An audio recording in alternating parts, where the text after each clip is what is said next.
Questions in the room?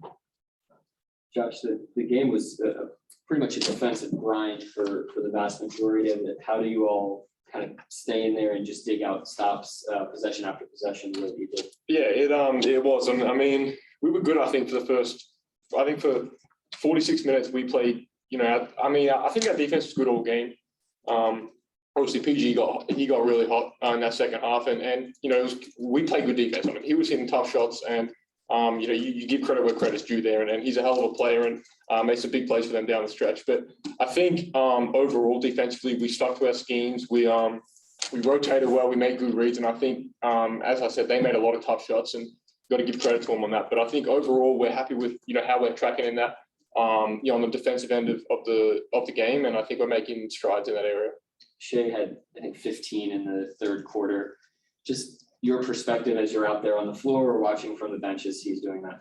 It's a lot of fun to watch. I mean, it's even as a teammate of his, it's enjoyable to be out there and play with him while he's in those moments. And you can just see he gets that look in his eye and he just wants to take over games. And he does that. He's done that, on a lot of nights for us. And he puts us on his back in those, especially in that third quarter. He's done it in a few games now where he just he wants to take over and really give us that edge. And he's done that, but it's up to the rest of our guys around him to kind of carry that load as well. So credit to him. He's, we're watching a star evolve in front of us, and he's been really good for us this year. Josh, they went on a lot of runs tonight, especially in that third quarter. You guys responded really well to those runs. Just what's going through the group's head, what's going through your head as you try to respond and try to remain poised in those moments? Yeah, well, I mean, the game's a basketball game is a game of runs, and we know they're going to have theirs, we're going to have ours, and it's a matter of how well we can weather the storm in those runs. And I think we had our fair share, they had their fair share, and it's something we're going to learn as a young team. Just with experience, how to kind of manage those situations. And I think when a team goes on a big run, usually there's a timeout called. We get a little chance to kind of reset.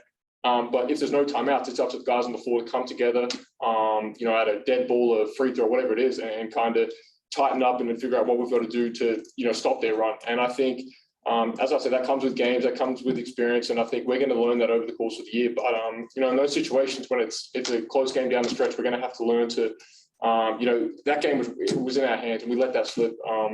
So those situations are something we're going to have to work on, and as I said, we're going to learn how to deal with those situations as we play more games.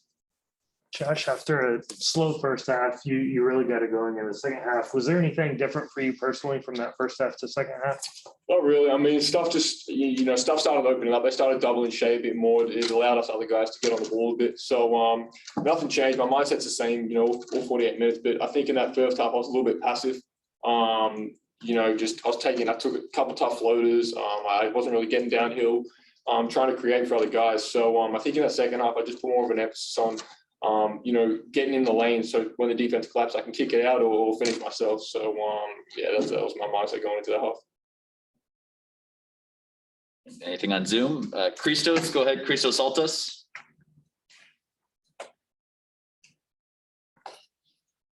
Hello, Josh. Can you hear me? Go ahead, we can hear you. Okay, great. Hello, Josh. After the game against the Warriors, you turn around and you respond pretty well tonight. What would you like to maintain and what would you like to improve about your game after that loss against the Clippers?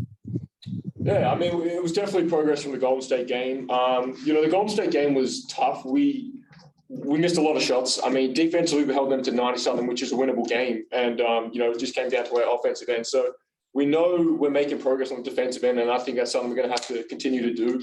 And I think, as I spoke about before, I think something we're going to have to continue to learn and get better at is how to manage late game situations. And I think tonight you could see they were more experienced than us, and they understood it a bit more. And that's going to come with time. And I think our guys are willing to learn from tonight and those other close games that we've lost. And I think going forward, this is a good learning point for us. Whether we win or lose, it's not the end of the world right now. I think making sure we learn from these lessons and not just seeing it as a loss, but as a growth opportunity. And I think the guys on our team are really good and have that mindset that we lost. We will review the film tomorrow. Then when we come back the next night against the Lakers, it's back to 0-0. So that's the mindset that we have moving forward now. All right.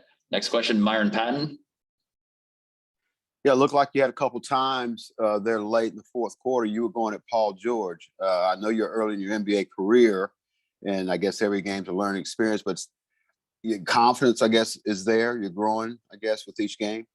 Yeah, for sure. I mean, and it helps having, teammates and coaches and staff that believe in me and put the ball in my hands and let me make plays. And, they give me a lot of confidence. So, I give a lot of credit to them. But, yeah, I mean, my confidence grows with each game. The guys around me help that. And I think it's just coming with more games under my belt. The nerves aren't there as much anymore. I'm getting more understanding the NBA game, getting adjusted to it. So I think as we progress and each game goes on, I mean, I'm learning new little things and my confidence is keeping steadily growing.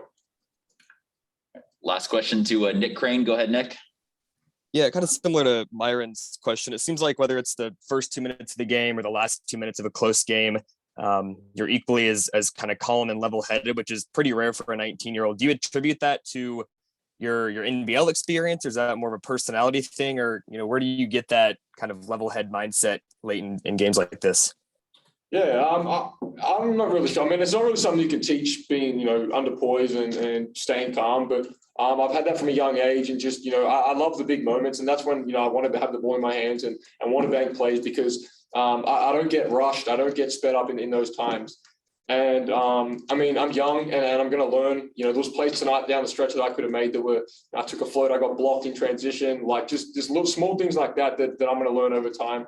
But yeah, I mean, just remaining calm, I think, is an underrated asset. I mean, guys get sped up down the stretch, try and make plays that they haven't made for the first 47 minutes. So yeah, and it comes down to my teammates, coaches trust me to have the ball. So I've got to stay composed, and in those situations, I think I do a good job at that. Thank you, Josh. Thanks, yeah. Thanks, Josh.